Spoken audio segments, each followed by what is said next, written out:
ఒకేయండి. Content లో నిజంగా దమ్ముందనిపిస్తేనే follow కొట్టండి. ఒరే ఆంధ్రప్రదేశ్ ప్రజలారా, నేనురా మీ పెట్రోల్ అసలు మీకు బుద్ధుందా? స్టాక్ లేదని పెట్రోల్ బంకుల దగ్గర ఆ కిలోమీటర్ల క్యూలేంట్రా? అసలు ఈ కొరత వెనుకున్న నిజమేంటో చెప్తా వినండి. వాట్సాప్ గ్రూపుల్లో ఎవడో పని లేని అంకుల్ పెట్రోల్ బంకులు బంద్ అని మెసేజ్ పెట్టగానే అసలు అందులో నిజమేంతో కనీసం బుర్ర పెట్టి ఆలోచించకుండా గొర్రెల మందల బంకుల మీద ఎగబడిపోతున్నారు.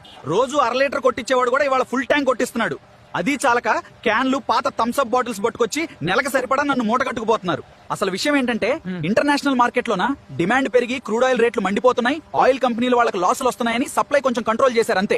ఫ్యాక్టరీల ఓనర్లు పబ్లిక్ బంకుల్లో స్టాక్ జురుకుంటున్నారు. దీనికి భయపడిపోయి ఒక్కొక్కడు క్యాన్లు, డ్రమ్ములు, ఆఖరికి ఇంట్లో నీళ్ల బిందెలు తెచ్చుకుని బంకుల్లో లేకుండా నన్ను ఎత్తుకుపోతుండా.